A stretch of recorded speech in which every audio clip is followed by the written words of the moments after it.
Ahora en toda la Argentina, esta Argentina que en el año que ha finalizado hace algunos días atrás, tenemos por lo menos los datos de enero a octubre y esto indica que ha sido el año más cálido desde 1961 en nuestro país. Queremos hablar de este tema que tiene que ver obviamente con el cambio climático y estamos con una especialista, ella es climatóloga, es también investigadora del CONICET, docente de la Universidad de Buenos Aires. Estamos hablando de Clotilde Rusticucci. Clotilde, ¿cómo está? Bienvenida. Buen día.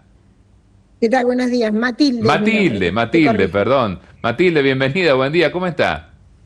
Bien, gracias. Bueno, una alegría tenerla por aquí. Usted es especialista en estos temas, ¿no? Que tienen que ver con el avance del clima, lo que fue ocurriendo en este 2023 que ya ha finalizado. Faltan 2 meses en realidad tener datos precisos de lo que ha sido noviembre y diciembre, pero desde 1961 que Argentina no tenía temperaturas tan extremas, tan altas. Sí, es verdad. En realidad ya con los últimos datos ya casi que se confirma que fue el año más cálido de 1961, por lo menos, porque en realidad tenemos datos de Buenos Aires desde comienzos del siglo XX y realmente se nota el aumento de temperatura tan significativo, sobre todo las olas de calor tan significativas. Claro, ha sido, ¿cuántas han sido? 10 en total, ¿no? ¿Contabilizamos el año pasado? Sí, las olas de calor, vayamos a la definición, ¿no? Las olas de calor son una sucesión de más de 3 días cuando la temperatura supera un umbral determinado alto, ¿no? Un umbral que se establece estadísticamente en cada lugar, en cada localidad, y cuando se supera ese umbral por más de 3 días, ahí se define ola de calor. Y sí, el año pasado, el verano pasado, o sea, 2022-23, tuvimos el año récord, el verano récord de olas de calor que no habíamos tenido antes, tantas olas de calor, que se extendió hasta abril, mayo, ¿no? Claro. Matilde, ¿cómo le va? Sí, doctor, Cristian. está bien. Cristian le saluda. Uno se pregunta respecto a esto, claramente, si esto era esperado, este aumento de temperatura, era esperado, era previsible, era algo que, bueno, más allá de que haya ocurrido, ¿por qué pasó, digamos, también? Bueno, ahí nosotros, para saber por qué pasó, es lo que nosotros llamamos atribución, ¿no? ¿A qué le atribuimos estas olas de calor? Bueno, esas olas de calor se las pudimos atribuir al cambio climático y a la sequía. ¿Qué quiere decir? Que se vino una conjunción de cosas. El cambio climático es un cambio a largo plazo, un aumento de temperatura lento pero sostenido a largo plazo, que hace que obviamente las temperaturas cada vez sean más cálidas y cada vez tengamos más frecuencias de olas de calor. Pero además tuvimos un año con la Niña. La Niña Mm, nos dio sequías, una sequía que venía de 3 años atrás, sí. y esa sequía exacerbó estas olas de calor. El ambiente seco permite que la temperatura suba más. Entonces, fue digamos, una atribución a ambas causas, al cambio climático, porque ese cambio sostenido en el tiempo de aumento de temperatura, se le agrega un año en particular con mucha sequía. Y Sí, eso fue lo que generó estas olas de calor del año pasado. claro. Esa sequía que entonces se originaron en parte en esta niña, que opera de qué forma, ¿no? Ahora ya estamos en un fenómeno diferente, denominado el Niño, en realidad estamos con una fase media, pero ¿de qué manera se desarrolla este fenómeno conocido como la Niña que tuvimos durante 3 años seguidos en Argentina?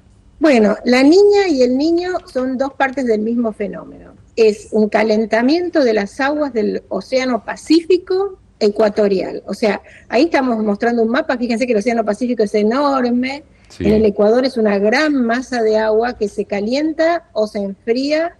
Cuando hay un niño se calienta mucho, cuando hay una niña se enfría un poco más de lo normal, ¿no? Y eso genera todo un cambio en la circulación del aire.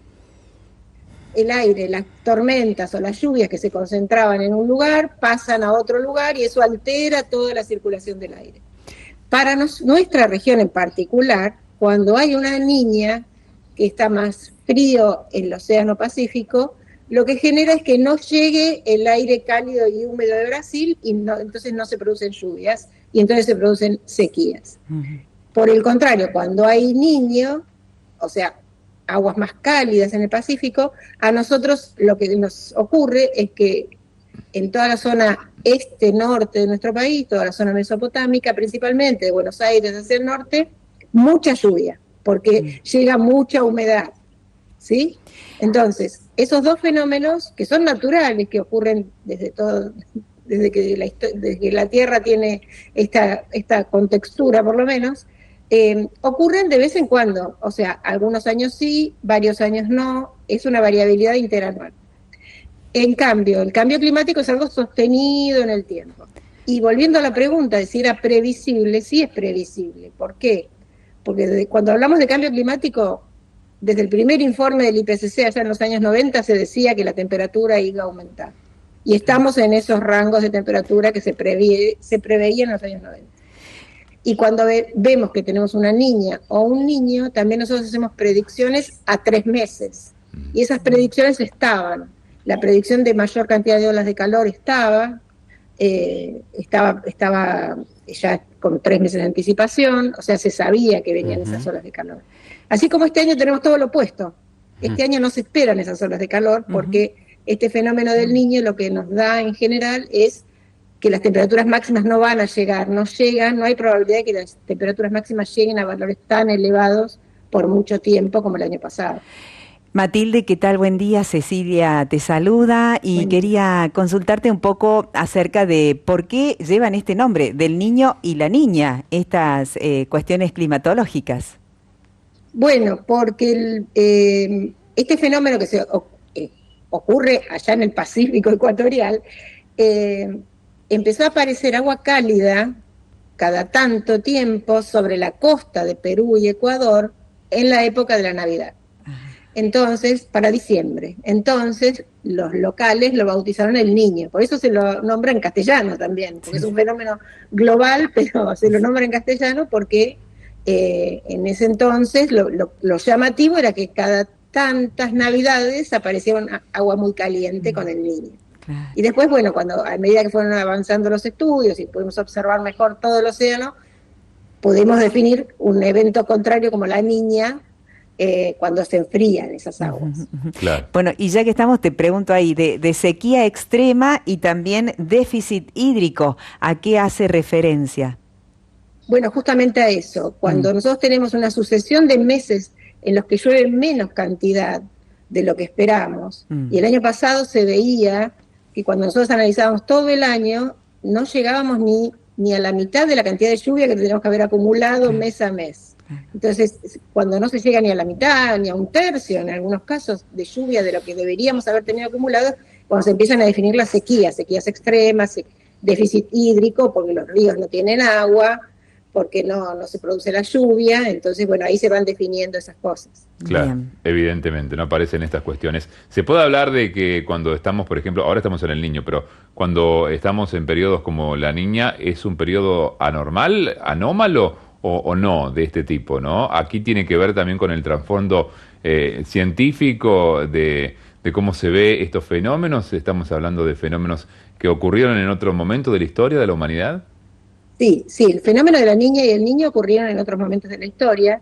Lo que pasa es que esta última Niña fue muy anómala porque fueron 3 años seguidos.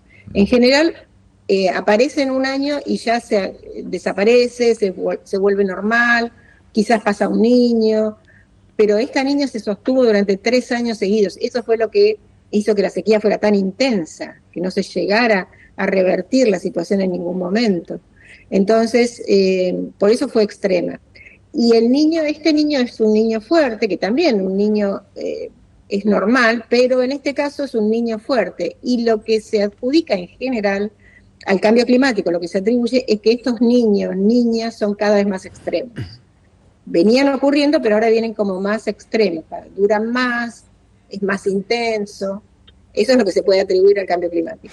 Matilde, hoy por hoy se están registrando, por ejemplo, temperaturas de 40 grados 6 décimas bajo cero en Finlandia y en Suecia, y por otro lado tenemos también toda esta ola de calor.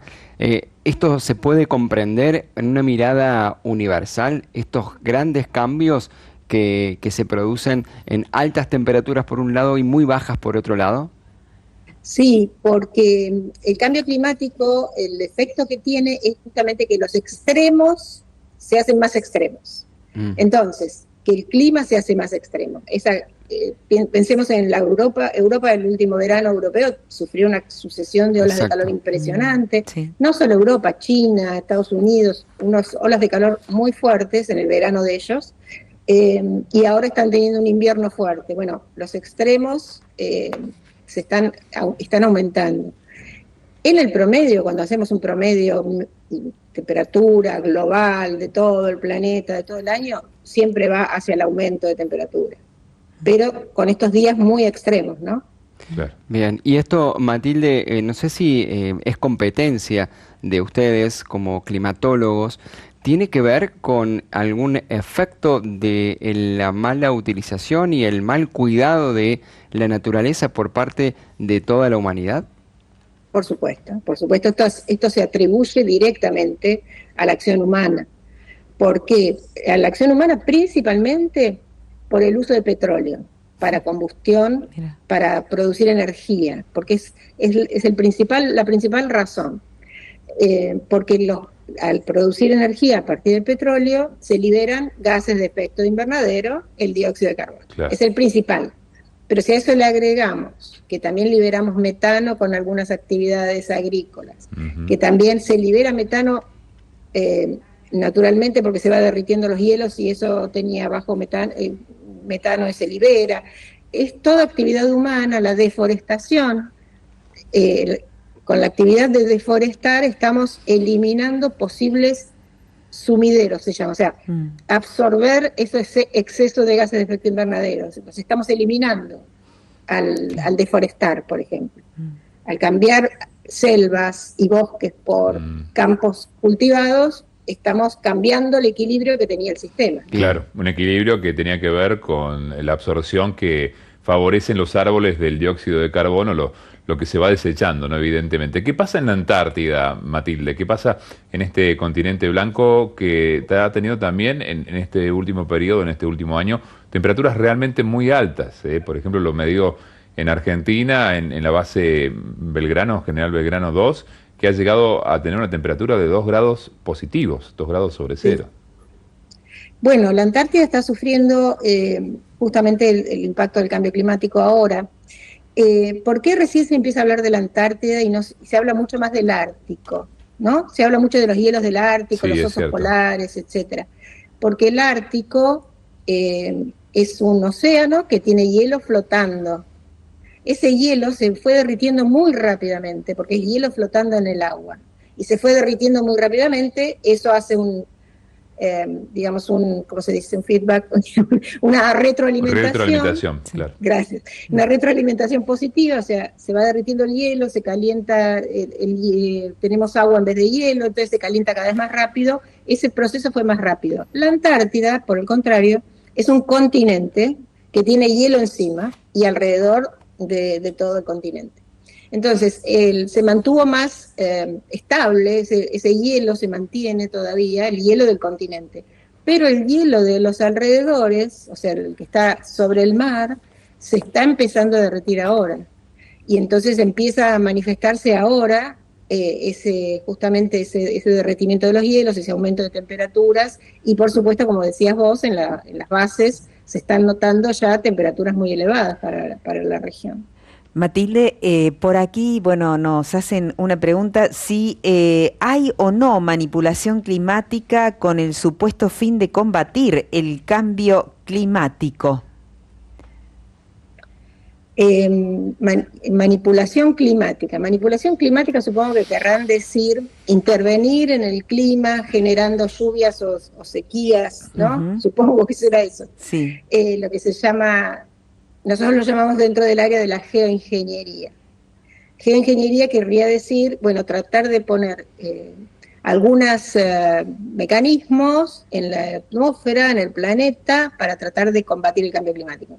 Hay algunos estudios, todavía es muy reciente porque imagínense que intervenir en cualquier lugar del planeta va a tener repercusión en todo el planeta, entonces todavía son estudios preliminares que tratan de evitar que justamente que este calentamiento avance tanto. Es como la contraposición, bueno, Si vamos a seguir usando petróleo, busquemos otra herramienta.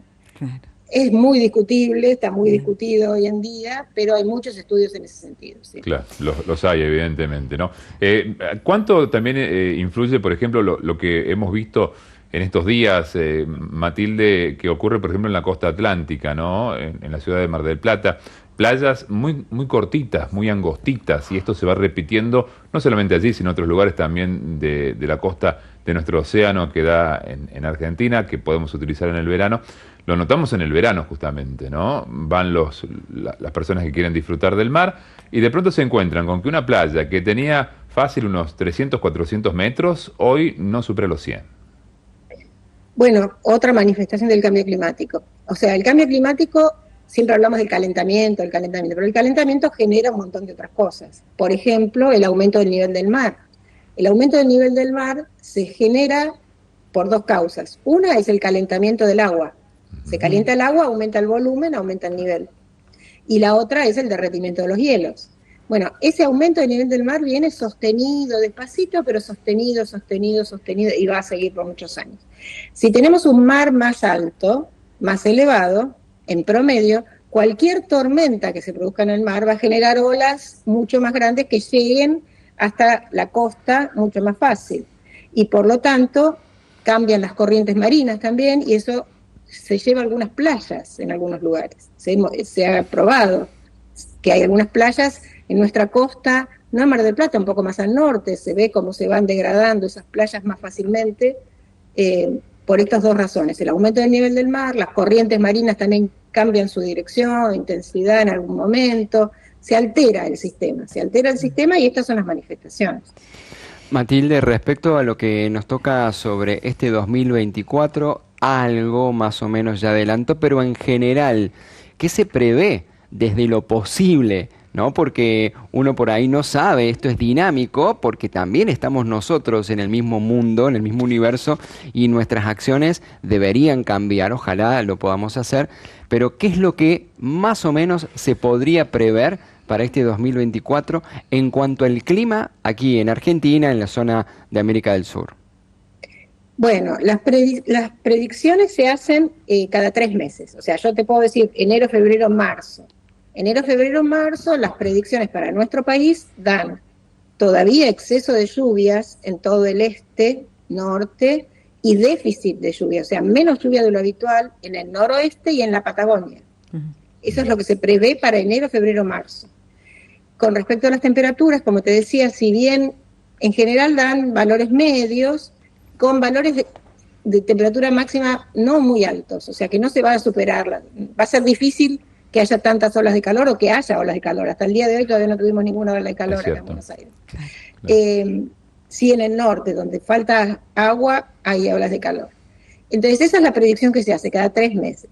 Ahora, cuando vemos todo el 2024 y nos fijamos qué le va a pasar al niño, la niña y etcétera, el niño está decayendo, o sea que marzo, abril, mayo ya no vamos a tener niños, ya va a haber condiciones neutrales, o sea, esperaríamos un año normal, ni con extremos de sequía ni con extremos de precipitación, avanzado el año, ¿no? Claro. Avanzado el año, todavía se espera mucha lluvia. Claro, claro. Matilde, también por aquí nos dicen, sería interesante sembrar árboles a las orillas de las rutas, por ejemplo, que dice, no viajo mucho, pero la vez que viajo veo que esto, dice, es totalmente despoblado de árboles. Quizás serviría, ¿no? Y uno también se pregunta por allí, aprovechar el agua de lluvia, ¿no? Almacenarla, buscar la forma de tener también de alguna manera previsión en ese sentido. Y también consultarte, Matilde, respecto del cambio climático, si es mayor esto para el efecto, ¿no? En la población que tiene, digamos, más vulnerabilidad en cuanto a las condiciones, ¿no? Porque generalmente esto afecta, digamos, a los sectores donde tienen menos resguardo. Sí, la primera parte, el tema de los árboles es fundamental. Se ha mostrado en África hay grandes campañas, por ejemplo, de plantaciones de árboles multitudinarias, o sea, muchos, miles de árboles, y eso retroalimenta el sistema y produce más lluvia, además, y nos protege contra el calor. O sea, eso es indiscutible, sería una medida genial. En las ciudades, por supuesto, también sería muy bueno que las ciudades tuvieran mucha más arboleda, porque las ciudades son un foco de una isla de calor, como decimos nosotros, porque además tiene mucho cemento y eso da más temperatura. O sea, el plantar árboles sería una idea genial. Hay muchas especialistas en decir, bueno, qué tipo de árboles, dónde se pueden plantar cada tipo de árboles. Sería una medida estupenda para todo el país, a lo largo de las rutas, en las ciudades y en todos lados. Si nosotros pudiéramos en cada casa plantar árboles cada vez más, sería también un golazo.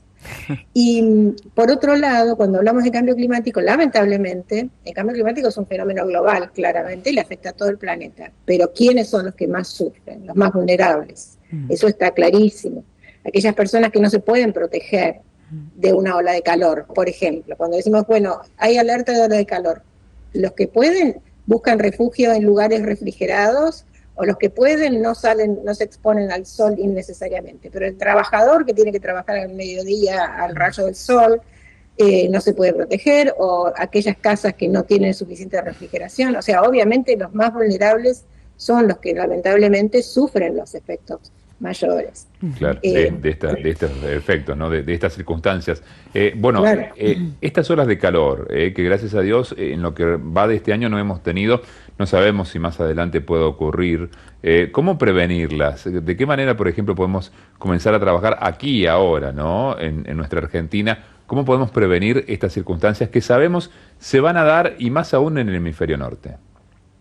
Se van a dar este verano. La probabilidad es muy baja de que se den, eso está previsto ya para los 3 meses de verano, sobre todo temperaturas mínimas frescas vamos a tener, eso es importante también, noches frías, notamos que ya hemos tenido noches bastante más frescas de lo que uno hubiera esperado para esta época. Y entonces, ¿qué podemos hacer? Realmente, por el cambio climático, lo que hay que hacer es mitigar el cambio climático, o sea, cambiar la matriz energética, esa es la frase célebre, hay que cambiar la matriz energética a energías renovables, esa sería para nuestra contribución como país.